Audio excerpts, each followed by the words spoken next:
Alors, nous voilà pour une autre série fort excitante sur la VIH avancée. Le sujet aujourd'hui, c'est de nous assurer que nous continuons à trouver et à gérer la méningite cryptococique et la tuberculose pendant la pandémie de la COVID-19. Bienvenue à tous. Nous avons vraiment plusieurs panélistes fort intéressants à vous présenter. D'abord, permettez à Bruce de vous donner quelques règles de base. Bienvenue à tous pour cette quatrième session de notre série sur les maladies avancées de VIH. D'abord, quelques petites indications pour l'interprétation en français ou en espagnol. Nous avons interprétation qui est disponible. Descendez dans l'écran Zoom. Vous allez voir un petit icône interprétation. Ça ressemble à un petit globe. Vous n'avez qu'à cliquer sur ce petit globe. Vous allez voir les options de français ou espagnol et vous entendrez à ce moment-là l'interprétation française ou espagnole. Si vous avez des difficultés techniques, vous pouvez nous informer dans la boîte de discussion. Mais ça devrait quand même très bien fonctionner. Il y a également une fonction Q&A pour les questions et les réponses et les commentaires également reliés au sujet d'aujourd'hui. Alors, nous vous invitons à utiliser cet espace Q&A. Gardons l'espace de discussion, le chat, pour des problèmes plus de logistique. Si vous avez des problèmes avec Zoom, à ce moment-là, vous pouvez envoyer dans la boîte de discussion un message à Echo IT. Et nous avons évidemment différentes ressources dans cette boîte de discussion. Alors, on vous invite à placer vos questions et commentaires dans le Q&A et simplement les problèmes techniques dans le chat. Et après la présentation, après la session, elle est enregistrée et on prend pour acquis que votre présence fait que vous acceptez d'être enregistré. Nous offrons évidemment des crédits de développement professionnel avec l'Université de Nouveau-Mexique où est basé le projet ECHO. Nous allons partager un lien environ 15 minutes avant la fin de la session et ce sera également dans les annonces récentes que vous verrez. Et nous voulons vraiment vos commentaires. Prenez 2 ou 3 minutes pour compléter un sondage et vous aurez évidemment instantanément les crédits nécessaires pour la formation continue. Maintenant, je vais passer la parole à Tom. Merci, Bruce. Laissez-moi partager mon écran maintenant et d'avoir certaines diapositives ici. Alors, mon nom est Tom Scheller. Je suis chef de la branche des maladies mycotiques au Centre national de maladies infectieuses et au Centre de contrôle des maladies. Et nous allons parler aujourd'hui, et nous avons 5 panélistes fort intéressants qui vont couvrir beaucoup de matériel. Alors, restez avec nous. Nous allons donc parler de l'ennemi public numéro 1, la tuberculose, et ce que j'aime appeler l'ennemi public numéro 2, c'est la méningite cryptococique. Je pense que nous savons tous que l'état de ces 3 pandémies, le VIH-Sida, a causé tout un défi pour prendre soin de nos patients dans l'ère de la COVID. Certaines modélisations suggèrent que les morts pourraient augmenter pour ce qui est de la tuberculose et du VIH de 10 à 20 au cours des 5 prochaines années, en raison notamment de l'accès limité aux thérapies antirétrovirales et de l'impact sur les patients. Alors, c'est très important que nous nous concentrions sur ces infections opportunistes avec nos patients qui ont des cas avancés de VIH. Ce que nous voulons faire aujourd'hui, et nous aimons prendre ces sessions et de les rendre aussi pratiques que possible, et de discuter comment nous pouvons trouver et gérer les problèmes de tuberculose et de méningite cryptococique pendant la pandémie de la COVID-19. Comment les détections ont été réduites, comment pouvons-nous trouver des solutions à cela, qu'est-ce que nous pouvons faire, comment pouvons-nous identifier les patients qui ont été entre les mailles du filet. Nous avons la fonction Q&A et nous voulons vraiment que vous l'utilisiez. Si vous avez des questions pendant que l'un de nous parle, vous pouvez l'envoyer et les panélistes vont tenter de répondre à ces questions en ligne pendant la session. Pour ceux que nous n'aurons pas eu la chance de répondre, nous aurons la chronique ou la rubrique des questions fréquemment posées que nous allons attacher à l'enregistrement de ce webinaire sur ce site. Alors, sans plus de préambule, laissez-moi vous présenter Sam. Vous pouvez partager votre écran. Sam Ferry est un clinicien, épidémiologiste et directeur exécutif du fonds Lighthouse, qui est un des plus grands centres de santé au Malawi, qui est supporté par le programme d'aide présidentielle d'urgence pour la lutte contre le sida.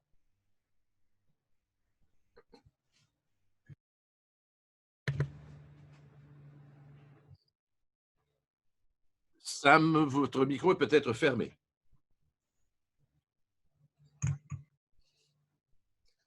Voilà. Alors, merci de me permettre de partager sur les conséquences imprévisibles de la COVID-19 par rapport aux tuberculoses et au VIH. Et alors, je vais vraiment me concentrer dans cette présentation sur la situation ici au Malawi. Alors, dans ce cas-ci, dans cette discussion, je vais parler de l'établissement de clinique au Malawi pour Lighthouse et les services offerts et les impacts de la COVID-19 sur l'utilisation et les soins de VIH et de tuberculose et certaines des mesures implantées pour minimiser l'impact de la COVID-19 et assurer que l'on gagne du terrain sur la lutte contre le VIH. Alors, ça, c'est seulement des informations pour le Malawi. Alors, jusqu'ici, en date de juin, nous avons eu 4 morts reliés et évidemment, ça se poursuit.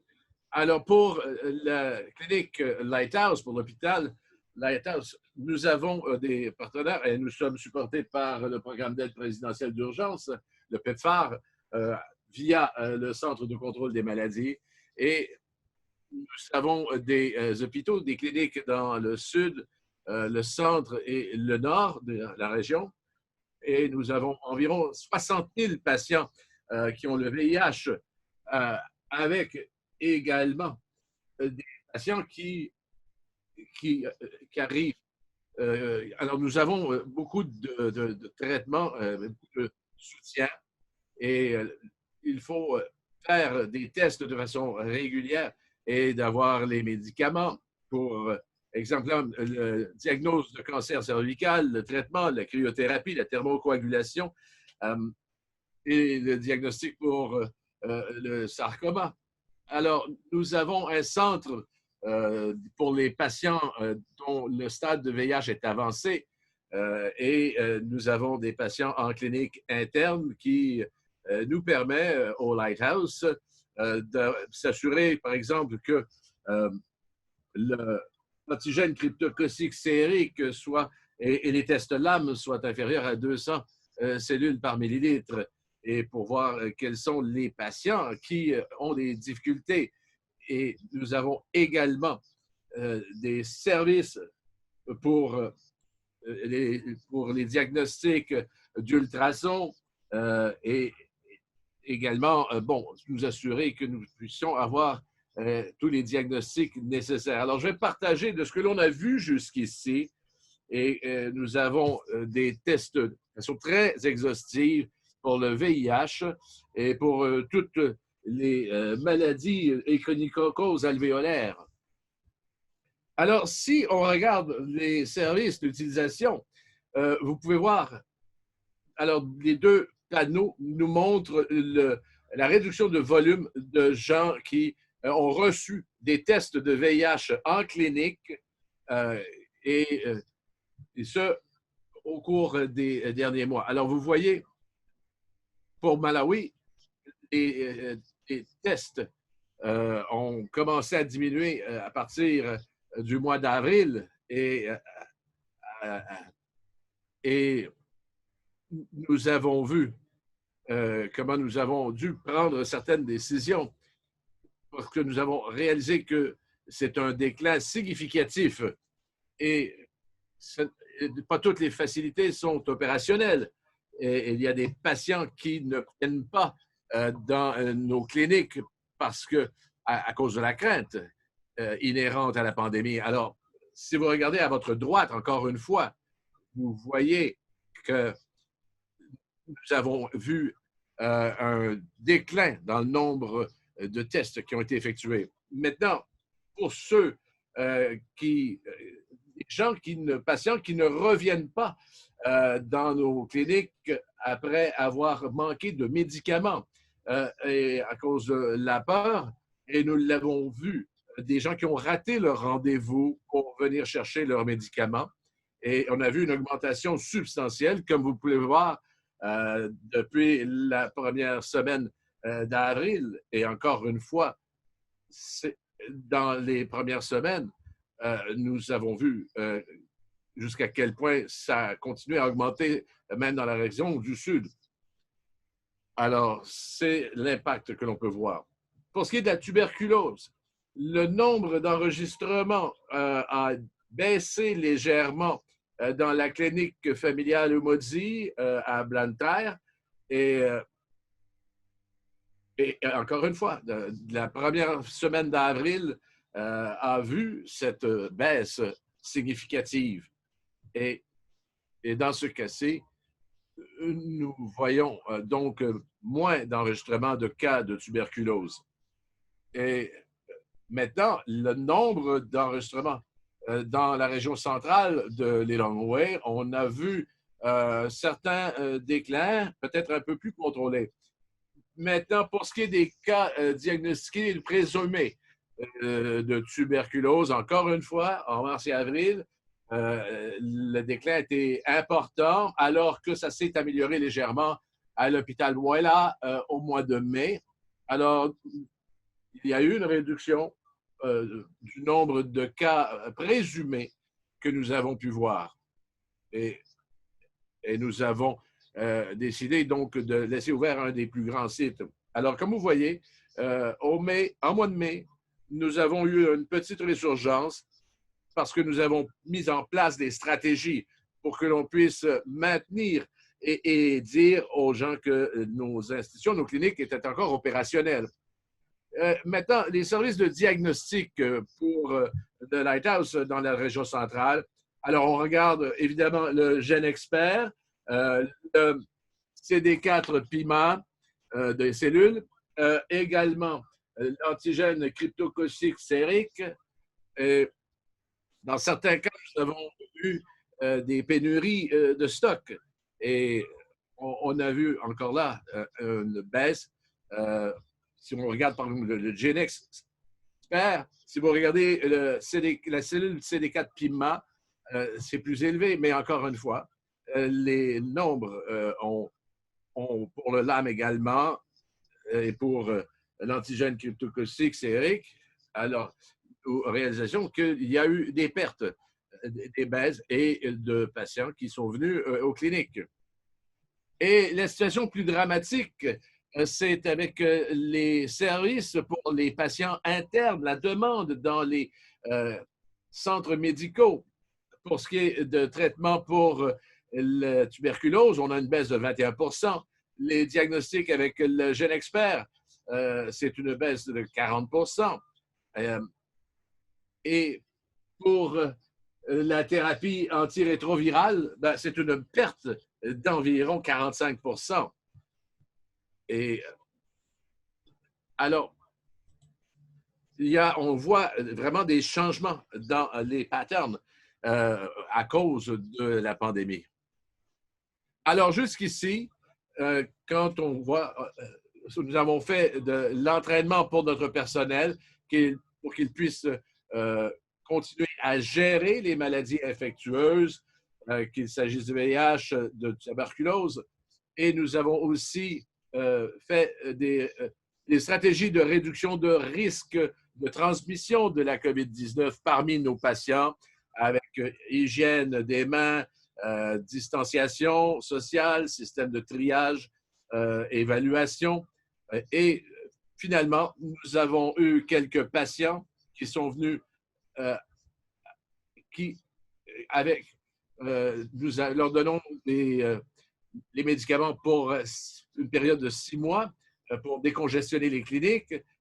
Nous fournissons également des masques à tous nos patients pour nous assurer que nous contribuons à diminuer le risque de contamination. Et finalement, nous devons aussi continuer à tester pour les cas présumés pour la COVID. Nous allons donc prendre des analyses en laboratoire. Alors, c'est évidemment un portrait rapide de ce que nous faisons, mais comment nous travaillons pour continuer à faire des gains sur les réussites du programme du VIH et de pouvoir, Lighthouse est appuyé par le Centre de contrôle des maladies et le programme d'aide présidentielle d'urgence pour la lutte contre le sida. Et nous avons bien sûr une escouade de force du quartier général. Merci pour un synopsis rapide de ce qui se passe. Et je sais que c'est difficile de couvrir autant de matériel en si peu de temps. Vous avez fait un travail fantastique. Il y a une bonne question pour vous dans le Q&A. Alors, si vous avez une chance d'y répondre, je vous inviterai de le faire. C'est au sujet de proportion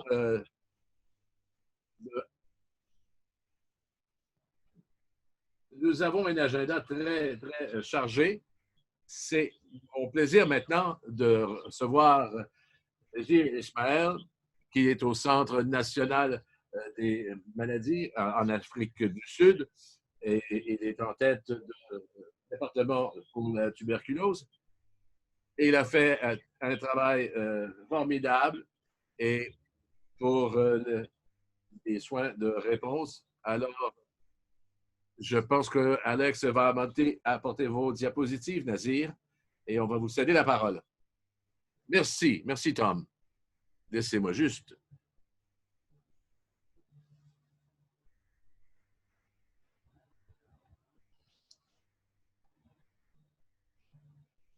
Bon, vous devriez être en mesure de voir mes diapositives maintenant. Excellent, merci. Bon après-midi à vous tous.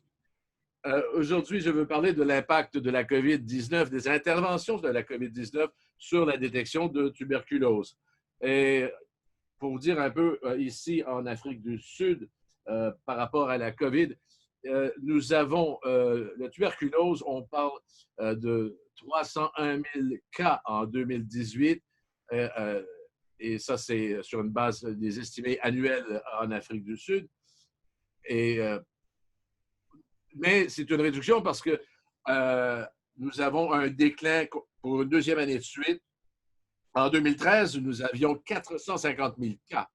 Alors, c'est quand même une baisse significative et qui vraiment était réussie grâce à nos interventions et ce qui est vraiment relié au travail de diagnostic national pour environ 2 millions de tests qui sont faits annuellement.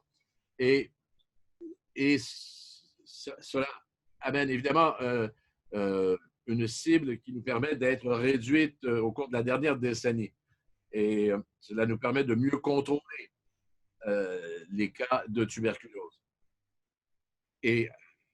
Mais il y a beaucoup qui a été fait pour contrer l'épidémie de tuberculose. Il y a eu de grands investissements qui ont été implantés, notamment pour les diagnostics primaires. Mais les deux enjeux en Afrique du Sud, c'est que nous estimons que autour des interventions des dernières années, nous tentons de trouver des solutions. Et l'estimé de mortalité est environ de 60 000 par année, la plupart reliés avec le VIH. Et si on regarde pour la COVID, présentement de 19, on parle de 40 à 60 000 décès par année. Donc, c'est un taux de mortalité assez similaire de ce que l'on retrouve pour la tuberculose et le VIH. Alors, maintenant, la situation de la COVID-19 en Afrique du Sud, le premier cas a été diagnostiqué le 5 mars en Afrique du Sud. Nous avons vu évidemment une augmentation exponentielle de cas. La première vague était essentiellement venue de l'extérieur, mais maintenant, c'est la transmission communautaire. Et ça a vraiment continué à augmenter à partir du mois d'avril, mois de mai, et maintenant même au mois de juin. Et ça continue d'augmenter. Les interventions, les mesures de confinement, on a commencé d'abord par la distanciation sociale le 16 mars. Par la suite, le 27 mars, nous avions un niveau 5 de confinement. On est passé à un niveau 4 le 29 avril et depuis le 1er juin, on était à un niveau 3. Mais vous allez voir que les interventions, nous avons dû réallocaliser les ressources dans les hôpitaux en termes de capacité de lit, de capacité d'accueil de patients. Et il a fallu évidemment synchroniser le tout avec les traitements pour la tuberculose et la COVID-19 en termes de symptômes, en termes de faire un tracé social, les modes de transmission, le contrôle d'infection et aussi, bien sûr, les mortalités. Un des trucs intéressants, c'est que sachant que nous avons plusieurs cas de tuberculose, nous ne pouvons nous permettre de tout mettre. Alors, nous devons évaluer l'impact de la distanciation sociale, des mesures de distanciation sociale et des restrictions de niveau 5 qui ont été implantées et quel a été l'impact sur les cas. Nous avons évidemment un large réseau de services et nous avons plusieurs analyses électroniques. Donc, nous avons été en mesure de garder des données, de pouvoir surveiller les augmentations. Et pour ce qui est des tests hebdomadaires pour la tuberculose, vous pouvez voir que ce sont des données nationales. Et vous pouvez voir qu'à la suite de la distanciation sociale du 16 mars et à la suite des confinements à partir du mois de mars, vous voyez les deux lignes rouges nous montrent quand ça a été la distanciation sociale et par la suite, c'était les restrictions de confinement. Alors, vous voyez que le nombre de tests et le nombre de cas diagnostiqués ont décliné de façon quand même importante. Et vous pouvez voir qu'il y a une réduction modérée des cas par le côté des cas de tuberculose. Nous serons presque une réduction de 50% du nombre de tests de gens qui ont été testés pour la tuberculose. Et pour ce qui est des cas, eh bien, nous avons une réduction d'environ 34%. Ce qui est intéressant de surveiller, c'est de voir jusqu'à quel point la décision de confinement, mais qu'il y a eu quand même de petites augmentations parce qu'on a eu moins de gens qui se sont présentés pour des soins. Et donc, ceux qui se présentaient étaient plus à risque d'avoir la tuberculose. Et avant d'avoir les tests et les résultats de tests cliniques, c'est probablement aussi une question de temps. Nous avons également vu que dans les données, nous avons fait une analyse plus exhaustive du mois de mai.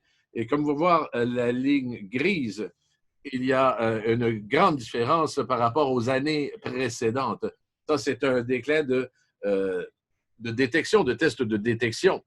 Alors, ça ne s'explique pas seulement par les services réduits, mais plutôt par les mouvements restreints, les restrictions sur les mouvements et le comportement des patients. Si on regarde du côté mondial, en termes de mortalité, on a un déclin de 25 de cas détectés au cours de période de 3 mois. Cela pourrait apporter une augmentation de 13 de morts additionnelles de tuberculose. Et si on regarde ce qui se passe ailleurs, en Chine, on a vu un 20 déclin de 20 d'intervention, et en Inde, c'est 75 de réduction, de détection de cas. Mais dans certains pays d'Afrique, avec un déclin de 40 ça a eu un impact significatif sur le taux de mortalité pour la tuberculose. Et c'est... Alors, cela alourdit le fardeau de la tuberculose. Quelles sont les solutions possibles, envisageables, pour mieux trouver des solutions à la tuberculose dans ce temps de COVID-19? D'abord, nous avons un centre d'appel et nous pouvons apprendre les uns des autres, nous pouvons bénéficier des uns des autres. Et c'est cela notre nouvelle stratégie. Alors, ici, pour nos interventions spécifiques pour la tuberculose et ce que l'on fait de plus en plus assez pour la COVID-19, c'est que nous ne pouvons pas agir avec empressement et nous devons repenser nos programmes de tuberculose. Alors, l'éducation des patients est critique et c'est pour ça que nous avons un numéro gratuit pour le public. Nous avons un centre d'appel pour la COVID-19, mais également pour la tuberculose. La communication, c'est la première étape et pour pouvoir comprendre les symptômes. Pour trouver les cas, nous avons une évaluation combinée électronique avec des approches intégrées que l'on veut avec la COVID-19. C'est cette évaluation. On peut adapter la technologie pour la tuberculose avec les travailleurs de la santé. On peut combiner la technologie pour justement faire aussi une évaluation des risques de VIH ou de tuberculose, comme nous le faisons pour la COVID-19. C'est également aussi d'avoir accès à un réseau de praticiens pour faire l'évaluation et d'avoir également pouvoir retracer les contacts, de voir également les personnes infectées avec qui elles ont été en contact. Et même si nous avons perdu du terrain avec la tuberculose, nous pouvons gagner en utilisant les nouvelles technologies. Et nous voulons évidemment réduire les risques d'exposition avec l'équipement de protection personnelle et avec le déclin des cas détectés. Nous devons nous adapter rapidement et d'éviter d'arrêter d'avoir des pertes en termes d'exposition de risque. Pour la COVID et la tuberculose, nous avons vu beaucoup d'accent sur l'équipement de protection personnelle, l'utilisation des masques et qu'il y aurait des moyens de protection respiratoire, mais un des gros enjeux, c'est de prendre ce qui a été fait et de nous assurer que l'on puisse aller de l'avant. La peur à cause de la COVID-19, les gens viennent pour des tests, mais s'ils ont un résultat négatif, les gens ne se fieront que de la tuberculose et de la COVID. Et encore une fois, la communication à plusieurs égards est importante. Et ce qui a été fait pour la COVID, pour les patients, par exemple, atteints de syndrome de Smith-Magenis, et pour nos programmes intégrés de soins médicaux, il y a un grand nombre de gens impliqués et l'on peut planifier mieux pour lutter contre la tuberculose en Afrique du Sud. Mais avec la COVID, tout semble avoir changé. Et plusieurs facteurs importants par exemple, des mécanismes de livraison de médicaments qui ne sont pas nécessairement adoptés.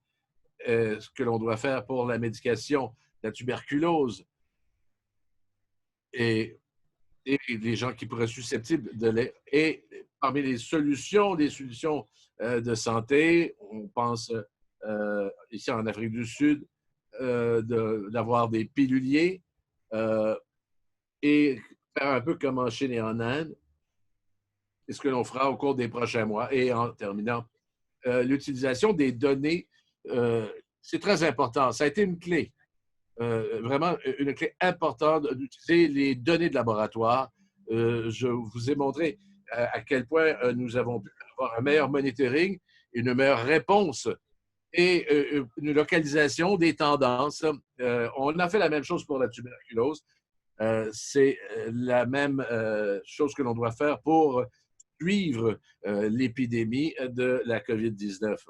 Et historiquement, les données de la tuberculose pour les programmes de la COVID nous assuraient que les données peuvent être utilisées de façon efficace pendant ces deux pandémies qui se superposent et qui compliquent évidemment notre tâche.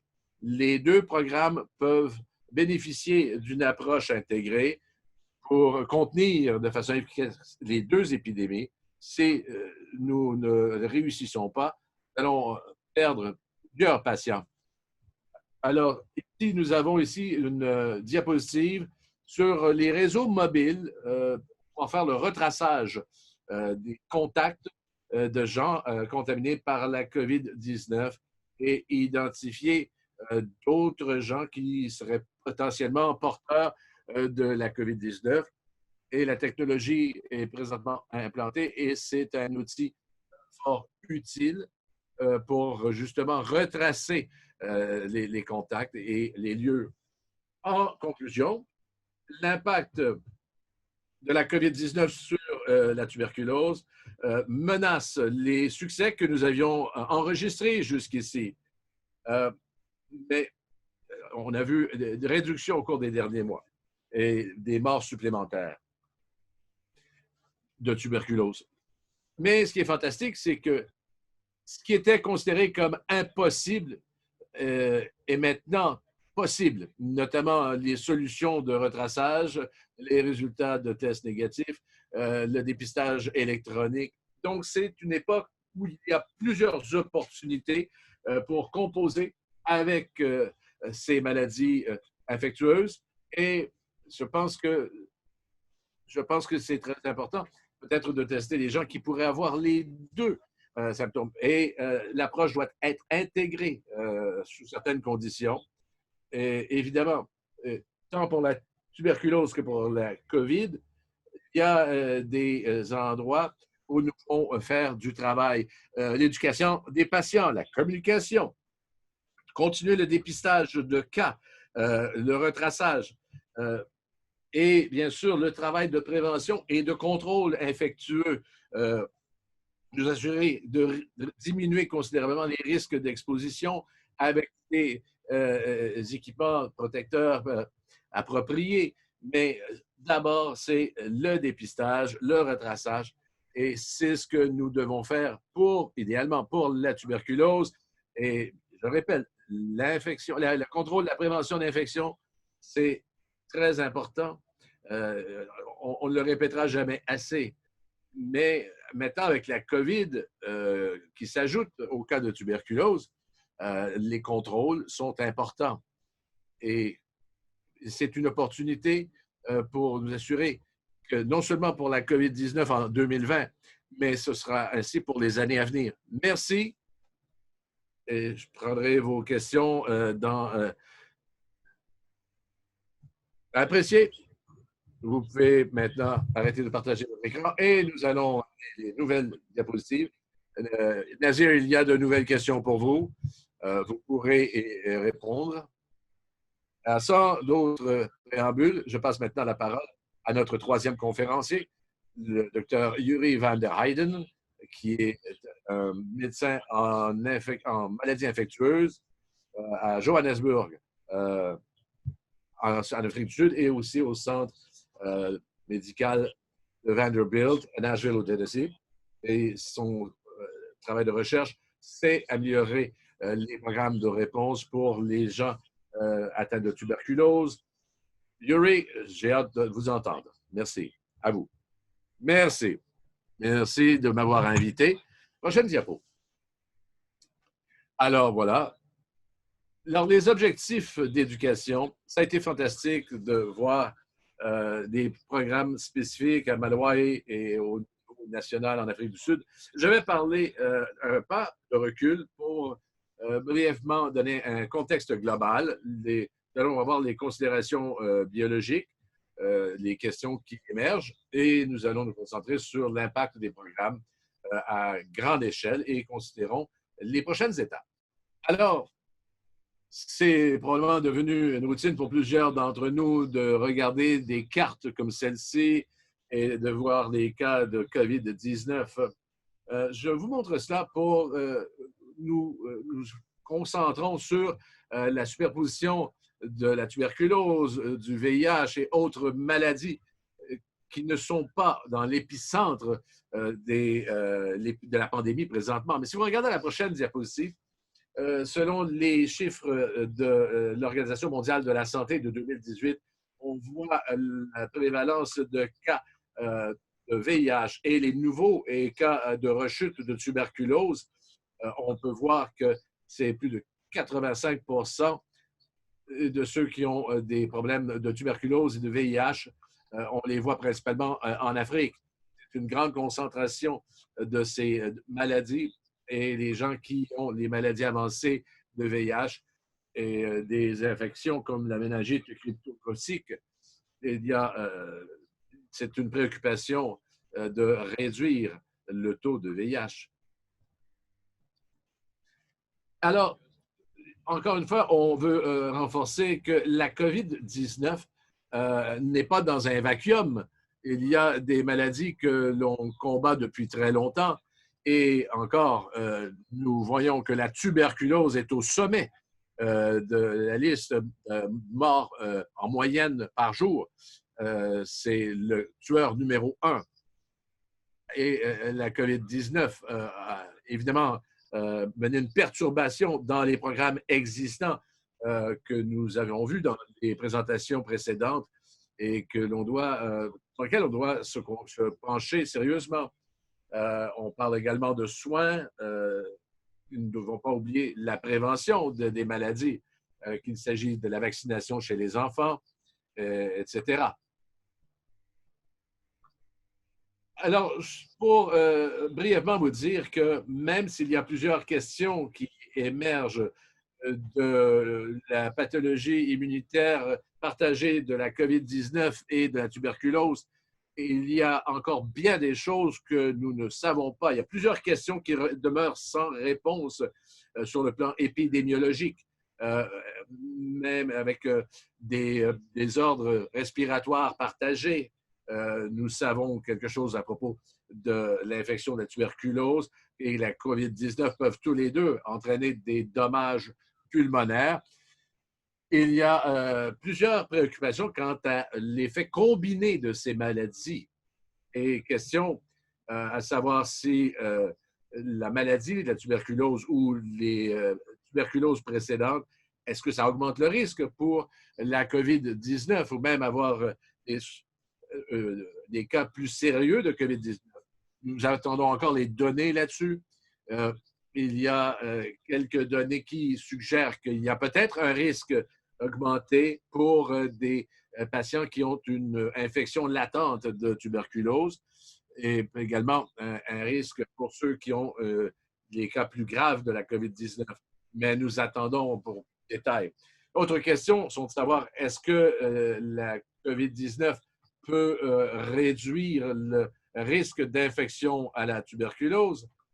Et encore une fois, lorsque l'on voit de la vaccination massive de BCG chez les enfants, et je pense que le corollaire, c'est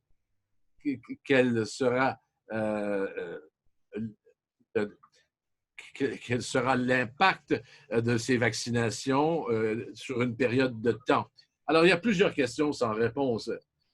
Et nous allons maintenant parler des détails de programme. Alors, arrêtons le partenariat pour arrêter la tuberculose, modèle utilisé dans 3 pays, l'Inde, le Kenya et l'Ukraine. Et nous avons eu des évaluations pour un impact global avec des confinements locaux. Il y a plusieurs gouvernements qui ont géré la situation de façon différente. Dans certains cas, on a eu, si vous regardez le graphique, c'est que dans le pire scénario, 3 mois de confinement et une période prolongée de 10 mois de restauration, vous voyez la courbe jaune et par leur estimé. C'est une modélisation, mais c'est un estimé qui est préoccupant. C'est qu'on peut parler de plus de 6 millions de cas de tuberculose au cours des prochaines 5 ans. Et donc, 1 400 000 mortalités de tuberculose. C'est un recul de 5 à 8 ans dans la lutte contre la tuberculose. Et cela s'apparente à un autre schéma de l'Organisation mondiale de la santé. Ce graphique est du même modèle et cela met encore une fois l'accent que l'on a vu en Afrique du Sud et dans certains autres pays. Dans ce cas-ci, c'est en Inde, c'est la réduction de tests et de surveillance pour la tuberculose, alors que la COVID-19 a tout balayé. Il y a plusieurs idées qui sont sur le terrain, mais certains des facteurs qui ont contribué à la réduction des tests de tuberculose, c'est une des préoccupations.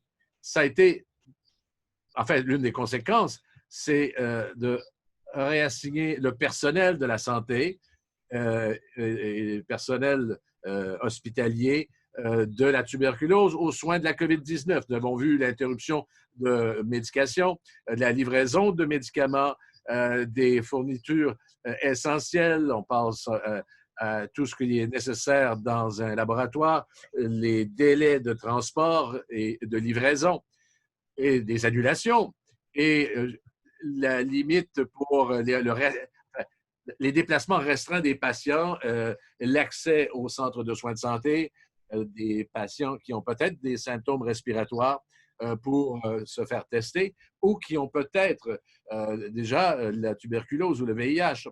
Et une des hypothèses, par exemple pour l'Inde, c'est qu'il y a des entrées de cas retardées dans les registres de surveillance. Prochaine diapo. Selon l'Organisation mondiale de la santé, quelques idées générales à garder en tête que l'on doit appliquer pour dans les régions et au niveau local, c'est l'emphase que nous devons continuer les services essentiels pour les patients atteints de tuberculose avec le moins d'interruptions possible. Certains des aspects, c'est de nous assurer d'éviter la transmission de la tuberculose et de la COVID-19 dans des endroits intégrés. Alors, il faut des diagnostics encore plus précis et de la tuberculose et de la COVID-19. Il faut aussi s'assurer que ces diagnostics sont d'une précision et je pense que nous aurons peut-être l'utilisation de plateformes avec le GeneXpert, donc des plateformes doubles. Nous pourrions également nous adapter pour la COVID-19 si les cartouches peuvent être acquises. Alors, il y a peut-être quelque chose là, mais c'est important d'avoir des diagnostics précis. C'est aussi d'assurer qu'il y ait accès au traitement de la tuberculose en minimisant la transmission. Et cela, évidemment, inclut le support numérique, le monitoring, l'espacement des visites essentielles et quelles visites sont essentielles dans la gestion de la tuberculose et du VIH. Et bien sûr, d'avoir suffisamment de médicaments pour les patients et qu'ils aient tout ce qu'il faut sous la main s'il devait y avoir d'autres interruptions. Et il faut penser aussi adapter les infrastructures existantes, harmoniser nos interventions et nous assurer que l'on ne pénalise pas les patients de tuberculose pour ceux de la COVID-19. Alors, d'autres considérations, je pense que c'est important de mentionner la considération de ce qu'on pense souvent dans les soins intégrés de VIH et de tuberculose, et c'est peut-être d'avoir une interaction des médicaments. Et prochaine diapositive, ce qui peut être semblé comme une routine. Ici, vous avez un article qui nous donne une recommandation chronologique par rapport au Remdesivir. Et vous pouvez voir que dans les conclusions, dans la dernière colonne, qu'il y a même, pensant de mécanismes, comment le Remdesivir peut amener des effets secondaires et comment il interagit avec les enzymes métabolisantes et autres médicaments. Et cela devra nous faire considérer différentes thérapies pour traiter la COVID-19. Et en terminant, d'autres considérations. Il faut penser à la logistique des efforts pour retracer les contacts, tant pour les patients atteints de la tuberculose que de la COVID-19. Et nous devons évidemment apprendre à décider à long terme quels seront les dénouements de la COVID-19, la tuberculose, du VIH et des combinaisons de VIH et tuberculose. Et le savoir local va nous aider parce que dans certains cas, c'est concentré et il faut évidemment s'adresser aux besoins régionaux. Et alors, merci encore une fois pour m'avoir permis d'être avec vous. Je veux remercier tous ceux qui sont sur cet appel. Je sais que plusieurs d'entre vous êtes sur la ligne de front. Vous travaillez inlassablement pour donner des soins aux patients. Merci. Merci, Yuri. Fantastique survol. Encore une fois, des enjeux. N'hésitez pas à poser des questions à Yuri sur le site de Q&A et nous allons tenter de répondre. Et je pense qu'il y a aussi quelques questions auxquelles d'autres ont répondu, mais vous peut-être rajouter votre grain de sel à leur façon de parler. Alors, nous allons maintenant poursuivre avec notre prochain panéliste, Greg Green. Greg est un épidémiologiste qui travaille avec l'Institut national des maladies transmissibles depuis 5 ou 6 ans, a travaillé beaucoup avec les maladies cryptocociques et le VIH. Il est basé à Johannesburg, en Afrique du Sud. Et auparavant, il étudiait à l'École de santé publique Hopkins et il est présentement affilié à l'École de médecine de Londres. Greg, à vous. Merci, Tom. À tous, merci pour cette opportunité de parler avec vous aujourd'hui.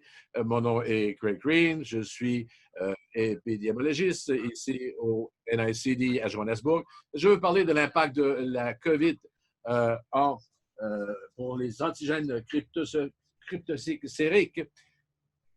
Alors, l'Afrique du Sud a été, vous l'avez probablement déjà entendu, et dans des webinaires, l'antigène cryptosérique, le dépistage a été inclus dans une trentaine de pays, mais l'Afrique du Sud a été le premier à avoir un programme national de dépistage antigène cryptosérique. Et l'Afrique du Sud a fait ça en ayant une modélisation de dépistage en laboratoire. Alors, lorsqu'un patient vient pour des tests préliminaires que l'on prend,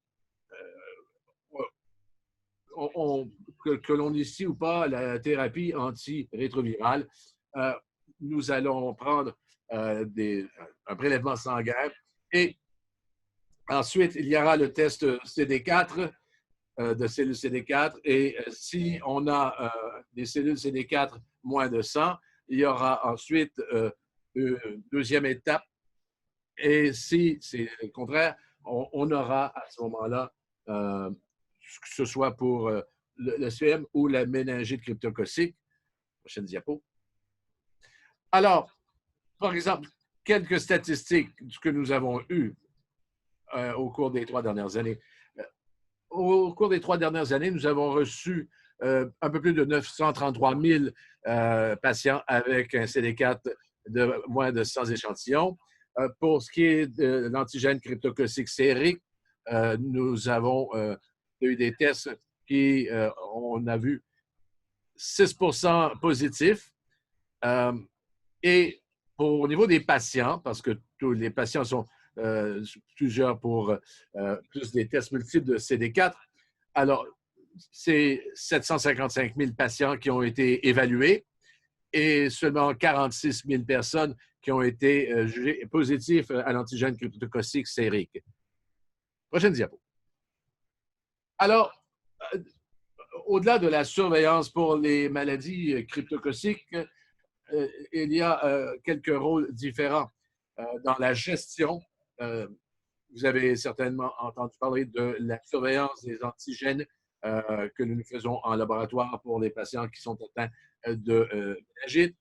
Également, c'est l'évaluation en Afrique du Sud du programme national d'antigènes cryptococciques sériques et les résultats devraient parvenir un peu plus tard cette année. Alors, juste pour vous dire, pour vous ramener sur la situation de l'Afrique du Sud avec le confinement et les défis que ça apporte, je sais qu'on en a parlé, mais je vais élaborer un peu là-dessus. Comme on l'a dit, la distanciation sociale a été recommandée à partir du 16 mars et il y a eu un confinement total, ce que l'on appelle un niveau 5, une fermeture de niveau 5 le 27 mars. Et comme vous le savez peut-être, pour avoir vu dans les nouvelles, c'était parmi les confinements les plus restrictifs dans le monde. De mouvements très limités permis. Seulement les travailleurs essentiels pouvaient quitter leur maison et ceux qui travaillaient pour les biens essentiels. Et bien sûr, avec l'interdiction de cigarettes et d'alcool qui n'a pas été bien reçue en Afrique du Sud. Et ça a duré 21 jours. Et ça a été étendu jusqu'en la fin d'avril. Et au début du mois de mai, on est descendu à un niveau 4. Certaines entreprises pouvaient recommencer à travailler, mais la plupart des restrictions sur les mouvements étaient très limitées. Les transports publics ont recommencé, mais avec des capacités encore limitées. Et maintenant, en juin, nous avons atteint le niveau 3. La plupart des entreprises ont recommencé leurs opérations normales. Le transport public aussi, légèrement en bas de leur capacité. Mais sinon, les choses sont revenues à une certaine forme de normalité ou d'ouverture ici en Afrique du Sud. Prochaine diapo.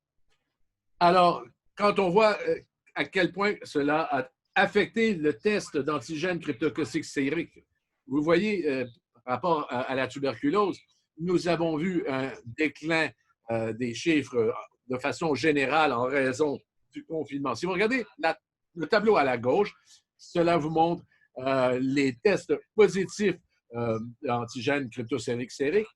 Et au début de la distanciation sociale, on était à 8 % de tests positifs. Et par la suite, le nombre de tests ont vraiment plongé. Et vous pouvez le voir sur le graphique à votre droite.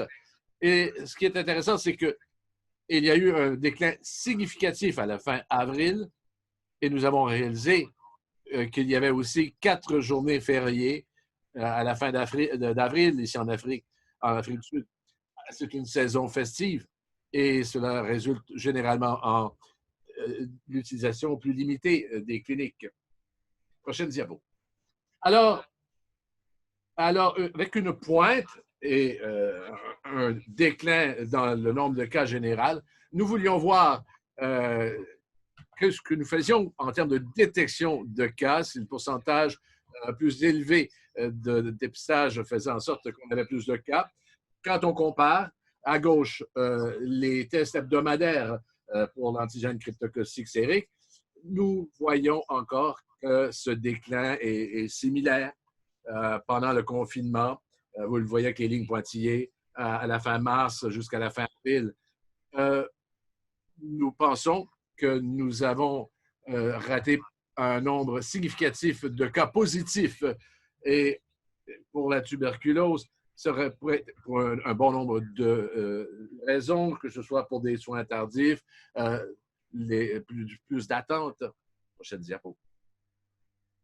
Alors, sur le plan historique, nous voulions voir comment ces tendances se comparent avec les années précédentes de tests CRAG et comment les fêtes ont aussi affecté.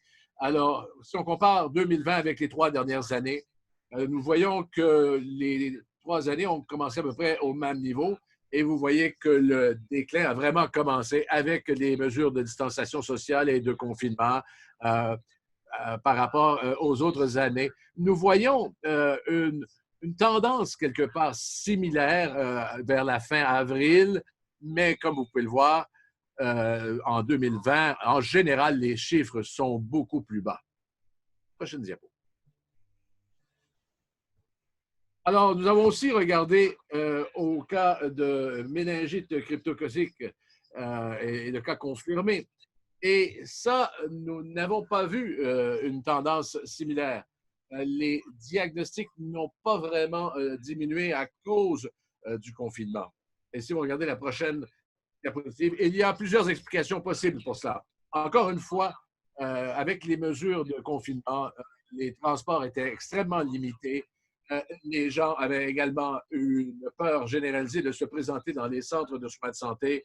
Plusieurs personnes ont retardé leur visite non urgente et cela va nous donner des cas de méningite cryptococique. Il y a une urgence. Il y a plusieurs personnes qui ne sont probablement pas venues. Et pourquoi les gens, on n'a pas vu la même baisse dans les diagnostics? Les implications, c'est que nous savons que nous manquons des cas de méningite cryptococique présentement et il y a une forte chance que ces cas vont se développer en méningite et que nous connaîtrons une crête de méningite dans les mois à venir. Et c'est quelque chose que nous devons surveiller et évaluer. Prochaine diapo. Et si on regarde tous les cas de VIH et de compte CD4 qui ont aussi baissé dans à peu près tous les districts en avril et mai. Et vous voyez que les chiffres des maladies avancées détectées sont beaucoup plus basses cette année qu'elles ont été au cours des 3 dernières années. Encore une fois, nous perdons des cas de VIH. Et cela se transmet aussi pour nos tests CRAG, d'antigènes cryptocociques sériques, et les comptes de CD4. Et on voit les crêtes hebdomadaires qui diminuent dans à peu près tous les districts. Ce qui est intéressant dans la prochaine diapositive. Oui. Alors, c'est que dans le pourcentage de cas positifs d'antigènes cryptocociques sériques, nous avons vu une augmentation dans la plupart des districts, mais que les cas positifs ont aussi baissé dans certaines zones, surtout dans l'Est et dans le Nord. C'est que vous voyez ici au bas de l'écran, dans les 2 cartes. Une des préoccupations ici, c'est que ce sont nos zones les plus chaudes pour les maladies avancées et pour la méningite cryptococique. Alors, un grand déclin de ce côté-là.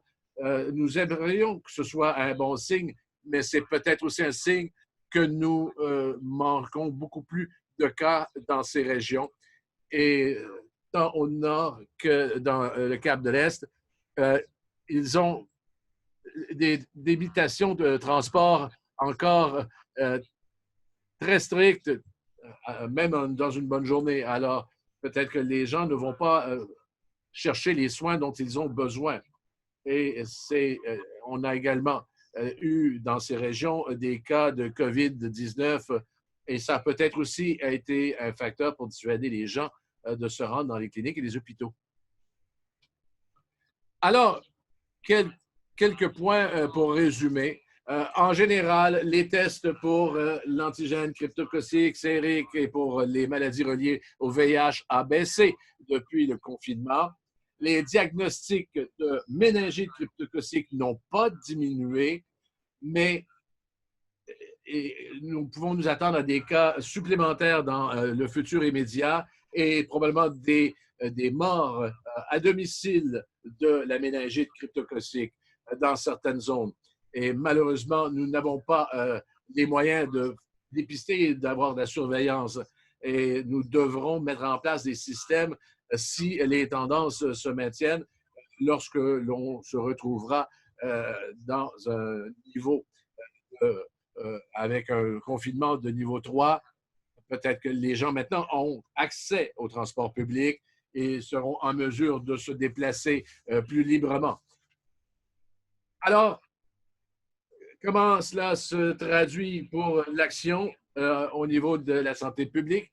Nous avons vu que les gens qui ont la VIH sont 3 fois plus risqués de contracter la COVID-19. Et cela nous dit que nous devons nous assurer que les maladies avancées doivent être identifiées rapidement, que l'on doit faire un dépistage pour le CRAG, pour les maladies respiratoires. Et on sait qu'on rapporte que plusieurs cliniciens d'avoir un suivi avec leurs patients pour qu'ils reviennent pour leurs résultats de tests. Et la communication avec les hôpitaux sur l'utilisation des thérapies augmentées et nous assurer que nous testons autant de gens que possible maintenant. Et également, ce que cela souligne, c'est l'urgence d'améliorer au 5FC pour les patients externes qui ont des symptômes de méningite cryptococcide et pendant cette pandémie de la COVID. Et c'est quand même faisable. Alors nous avons accès à un programme de 5FC en Afrique du Sud, seulement dans quelques cliniques et hôpitaux, mais nous pouvons étendre le tout, faire que ce programme soit élargi pour que l'on puisse traiter des cas moins sévères de méningite plutôt que d'occuper des lits qui pourraient être utilisés pour la COVID, surtout dans les hôpitaux qui sont dédiés des secteurs complets et plus de lits pour la COVID-19. Prochaine diapo. Alors, je voulais tout simplement remercier tous les organismes qui sont là pour leur appui, leur soutien, pour le travail que nous faisons de façon très active, que ce soit ici l'Institut national pour les maladies transmissibles ici en Afrique du Sud. Merci à vous tous. Formidable. Merci pour une autre présentation formidable. Greg va être là pour répondre ou essayer de répondre à certaines de vos questions. Et nous allons maintenant entendre notre dernier panéliste parce que nous sommes très heureux de l'avoir, Santiago Isco. Santi est un spécialiste des maladies infectieuses avec beaucoup d'expérience avec la tuberculose et le VIH. Et il a travaillé au Lesotho, au Mozambique et il est le conseiller en Guinée équatoriale pour le programme de tuberculose. Vous allez devoir crier dans votre micro, mais on vous écoute. Est-ce que vous m'entendez? Oui. Merci. J'ai des problèmes avec mon microphone.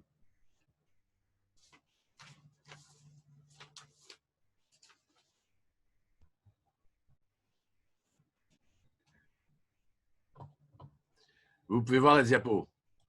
Merci beaucoup de m'avoir avec vous. Encore une fois, je pense que ce que je veux dire, c'est que dans notre expérience au Mozambique, vous tous qui travaillez pour la tuberculose, vous savez que l'importance de retracer les contacts, il faut aussi intégrer les activités communautaires. Ce que nous avons fait ici, c'est d'utiliser une stratégie de contact pour inclure non seulement pour la tuberculose, mais pour les cas actifs, mais aussi pour les maladies d'échinococcose alvéolaire avancées, notamment aussi les problèmes de méningite cryptococcide. Alors, les objectifs étaient très clairs. C'était d'abord évaluer. Nous regardons quelque chose de très simple que vous pouvez montrer à vos gérants. D'abord, il faut évaluer dans les centres communautaires et pour trouver des maladies avancées d'échinococques alvéolaires, de tuberculose et de méningite cryptococique, avec également les contacts VIH. Également, évaluer la faisabilité d'avoir des soins appropriés pour les patients qui ont l'échinocoque alvéolaire. Et enfin, implanter, d'avoir des endroits pour prendre des décisions cliniques. Et cela doit se faire sur une base communautaire. Alors, c'est simplement un graphique simple. À la gauche, vous avez un district avec 180 000 de population, près de 3 000 adultes dans les 6 mois où l'étude a été menée. Et ça, c'est évidemment la collection de sputum et les tests de VIH. Et nous espérons également que le statut de thérapie antirétrovirale, et on demande évidemment ce statut, ceux qui ont déjà le VIH, et nous voulons voir ceux qui ont un haut risque d'avoir des complications de VIH avec un index de tuberculose de 124. Alors, nous avons ici donc des cas et des cas contacts et avec les cellules CD4. Alors, le CD4, c'est ce qui nous permet de définir. Et ensuite, les infections opportunistes qui peuvent se joindre à la crypto ou à la tuberculose. Et je m'excuse pour cela. J'ai tenté, je n'ai pas remis mes questions à temps. Mais est-ce que vous pensez que la découverte de cas actifs, il y a des utilisations, recommandations de l'Organisation mondiale de la santé et des calculs de masse pour voir qu'est-ce qui peut être efficace en termes de coûts dans les tests de cas actifs de la tuberculose? Et oui, est-ce que les bénéfices vont excéder les coûts? Parce que dans plusieurs cas de tuberculose, pourraient avoir été manqués autrement. Et dans l'autre côté de la balance, c'est très important, et je l'ai souligné, c'est de commencer d'avoir les ressources et de ne pas perdre de vue le personnel. Certains peuvent penser que leurs cas seront de tuberculose. Alors, qu'est-ce qui est une stratégie efficace en termes de coûts? D'abord, il y a le test de tuberculose. Ensuite, nous allons équilibrer deux éléments. Les nouveaux cas liés, et je pense que c'est ce qui a fait le succès dans notre stratégie, ce n'est pas seulement de trouver les cas, mais il faut les relier à des soins, à des ressources. Et il faut également détecter des cas prévus des ressources. Et le résultat, évidemment, c'est toujours un débat. Ceux qui font les interventions. En autant que vous ciblez les vulnérables, je pense que tous les cas actifs est défendable. Alors, ce que nous avons fait, nous, pour défendre notre stratégie, d'abord, nous avons maximisé le pouvoir de tests de diagnostic de tuberculose, utilisant les ultratests, le LAM, pour ceux qui avaient moins de 200 CD4, et pour d'autres, nous utilisons les patients avec plus de risque, nous utilisions le CXR. Surtout pour ceux qui nous ciblions les gens pour qui le diagnostic de tuberculose est plus difficile. Il faut cibler les plus vulnérables, les gens qui sont en contact avec des gens qui ont la tuberculose. Troisièmement, encore une fois, c'est un principe, c'est d'intégrer les programmes de tuberculose et d'échinocoques alvéolaires et de cryptocoques. Je pense qu'il faut penser aux facteurs lorsque vous débattez dans vos programmes. les patients qui ont le VIH, vous faites les liens. Ce sont ceux qui ont les besoins les plus urgents avec les problèmes avancés d'échinococose alvéolaire ou de cryptococose. Alors, il faut le faire. Ce n'est pas seulement la tuberculose. Et nous avons... Et quatrièmement, si vous avez encore un doute, défendez votre stratégie en vous disant qu'il faut surmonter les barrières sociales. Et cette stratégie va fonctionner beaucoup mieux en rejoignant des gens qui autrement ne le sont pas. Alors, la deuxième question, sondage, à laquelle vous ne pouvez pas répondre, mais je pense que c'est important. Lorsqu'on parle d'intégration, alors, on a des patients à haut risque pour voir ceux qui ont des contacts dans la communauté. Et maintenant, je vous demande comment vos cliniques peuvent opérer. D'abord, ce que j'appelle le programme, les programmes individuels. Deuxièmement, j'appelle ces programmes, ce sont ceux qui sont les plus fréquents en Afrique. Ce sont qui sont dits à un seul arrêt, mais qui, en réalité, l'intervention ne fait que commencer 2 ou 8 semaines plus tard. Ce n'est pas d'une efficacité à toute épreuve.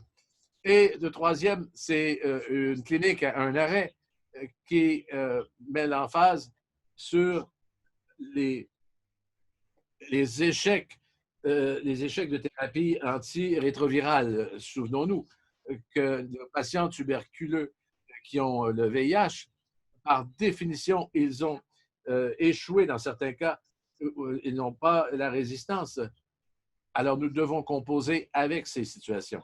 Et quatrièmement, ça, c'est vraiment un vrai programme intégré, alors que l'on ne pense pas seulement à sauver la vie des patients atteints de tuberculose ou de leur situation du VIH, mais on combat aussi cet autre ennemi caché, c'est que les maladies cryptocociques, cet antigène cryptococique sérique.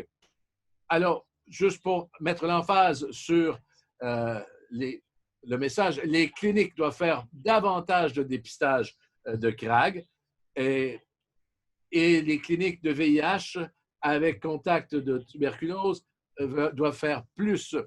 Et je pense notamment à la thérapie préventive isoniazide qui, dans plusieurs cas, a fonctionné, alors que d'autres thérapies n'ont pas fonctionné.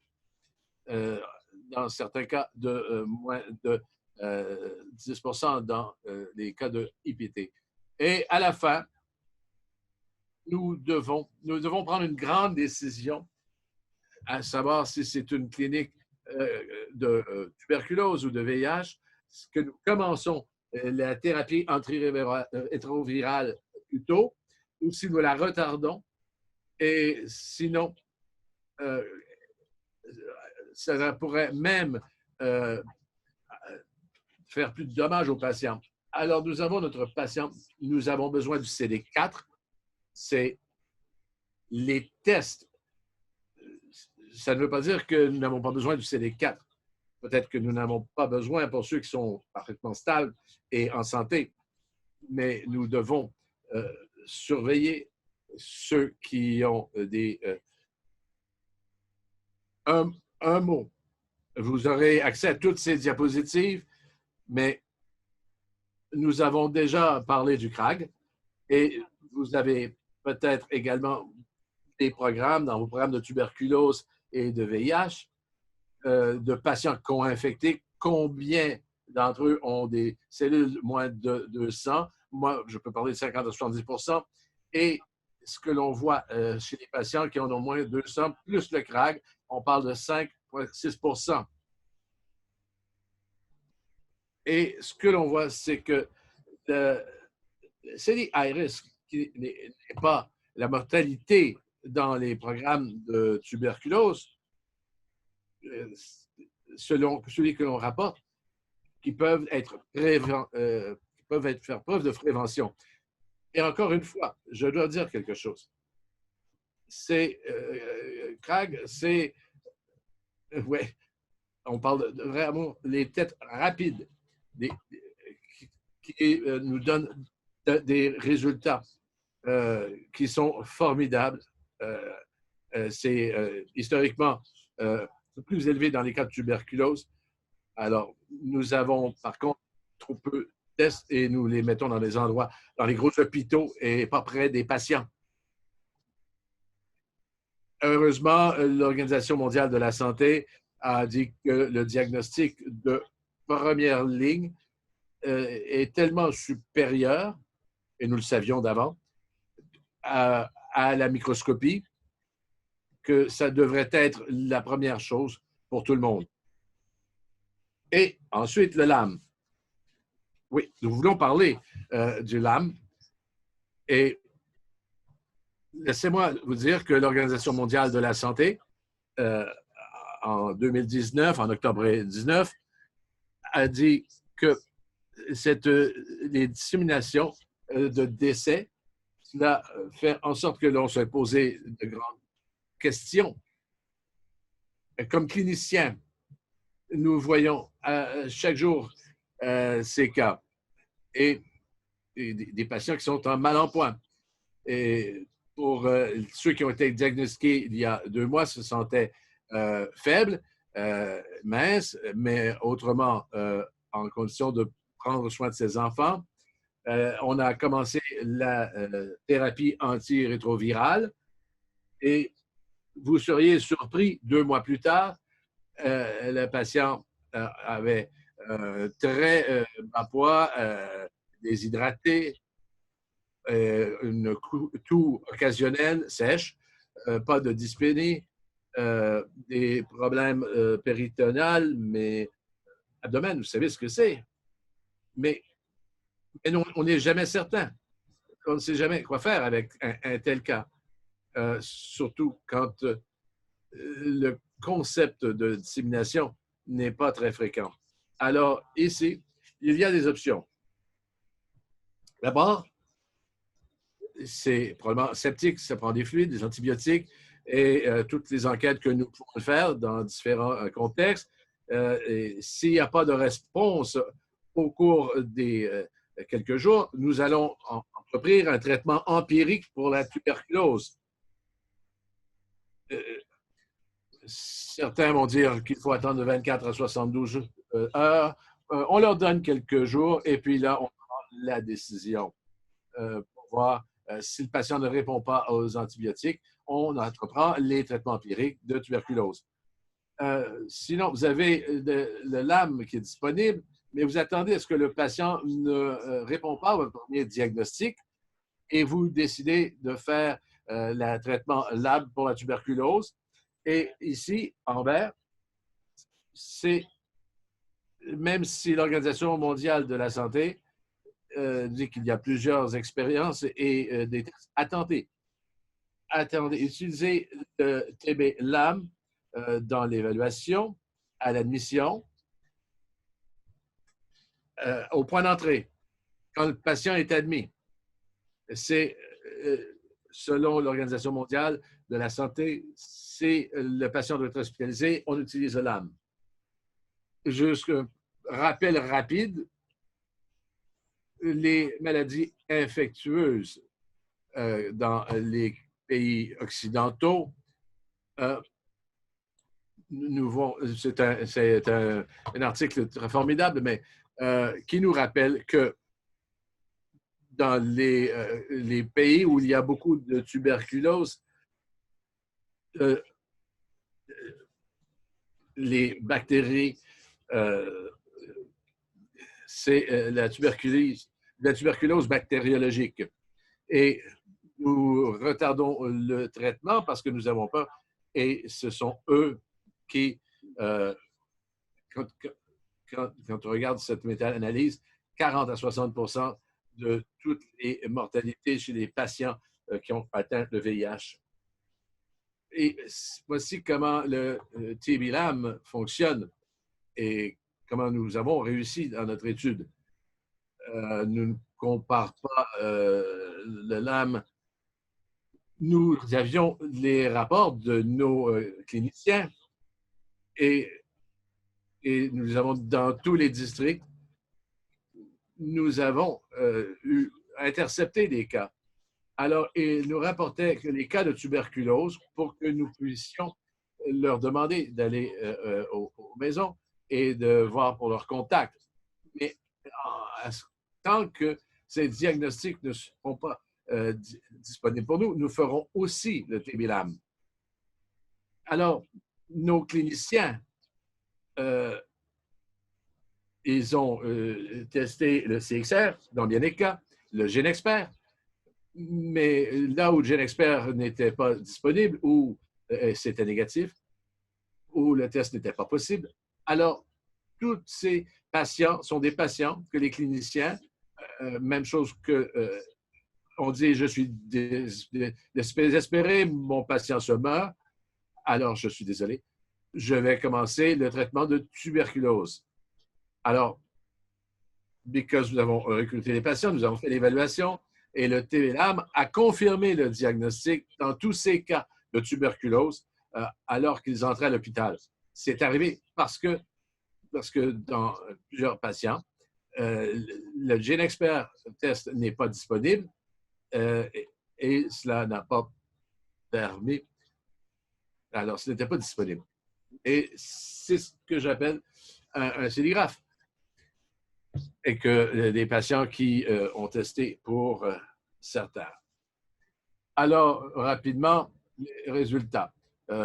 Pour ce qui est, que l'on a découvert, pour la prévalence, 30% de prévalence dans les contacts de tuberculose qui souffraient d'échinococose alvéatoire avec la maladie avancée définie par le CD4. 1 en 3 de contacts avaient une maladie avancée ou 4 avaient des diagnostics secondaires de tuberculose. Alors, c'est évident que les chiffres sont très, très bas, mais il y a quelque chose à apprendre. Si vous avez un bon pouvoir diagnostique pour les gens très vulnérables, vous devriez vous attendre à trouver des cas de tuberculose. Parce qu'ils ont un taux très bas de cellules CD4. Et bien sûr, les maladies cryptocossiques. Ça n'avait jamais été fait dans le district. 5% avec moins de 100 cellules CD4, environ 4% qui en avaient moins de 200. Comme médecin, je dois insister sur un point. 2 avaient été asymptomatiques et avaient une méningite cryptocossique. Ils ont été diagnostiqués correctement parce qu'ils ont eu droit à l'antigène cryptocossique sérique. Alors, comme vous pouvez imaginer, santé, désolé d'interrompre. Nous dépassons un peu le temps et nous allons perdre nos traducteurs bientôt. C'est une discussion formidable. Je sais que les gens, vous avez peut-être prendre un autre 30 secondes pour conclure. Désolé. Juste pour vous dire, probablement ce qui est le plus important dans l'initiation, le temps est essentiel et la mortalité est à 0 lorsque l'on est intervenu rapidement. Ce sont des chiffres bas, mais l'initiation de la thérapie antirétrovirale au bon moment peut être très efficace pour contrer la méningite cryptocossique. Et on peut commencer, nous partons avec un traitement à la tuberculose rapidement, de façon sécuritaire. On n'a pas beaucoup parlé de la COVID, mais je peux tout simplement dire 2 choses. Aller dans les communautés et utiliser les points de contact et utiliser les points de santé. Ce ne sont pas des outils de laboratoire, ce sont des outils cliniques. Et dans les messages, nous avons besoin du centre de soins, avoir des tests rapides pour que l'on puisse dépister le plus de cas possible dans la communauté. Merci beaucoup. Sandy, c'était excellent, belle façon de finir. Et je sais que nous étions tous un peu en surtemps. Puis arrêtez de partager votre diapositive. Et je veux tout simplement conclure avec ce dernier commentaire. C'est au sujet de plus de sessions sur les maladies avancées de VIH. Nous allons parler plus spécifiquement dans les prochaines semaines du diagnostic des maladies avancées de VIH et comment nous pouvons le faire en clinique. Et nous allons prendre plusieurs de vos questions que vous avez posées au cours des dernières sessions dans une session dédiée exclusivement où nous allons ramener certains de nos conférenciers et simplement nous concentrer sur un format de questions-réponses. Nous allons répondre à vos questions en ligne et dans cette session et attacher à cette session plus tard. Merci à tout le monde de vous être rejoints à nous. Merci pour tous les conférenciers pour de grandes discussions. Restez sécuritaires et on vous revoit, on l'espère, la semaine prochaine. Prenez soin de vous.